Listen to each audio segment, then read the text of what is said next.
যদি জীবিত প্রাণে আল্লাহর দরবারে আল্লাহর কাছে পৌঁছতে চান তাহলে অবশ্যই আপনাকে মেডিটেশন করতে হবে, ধ্যান করতে হবে, মুরাকাবা করতে হবে।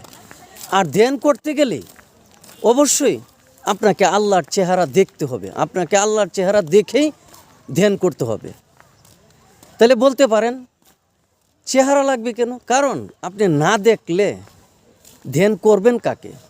নিরাকারে ধ্যান করাটা হলো অনুমান, আর আকারে ধ্যান করাটা হলো বর্তমান। কাজেই অনুমান, আল্লাহ পাক সূরা আনআমের 116 নম্বর আয়াতে অনুমান ধারণ করা নিষেধ করেছেন।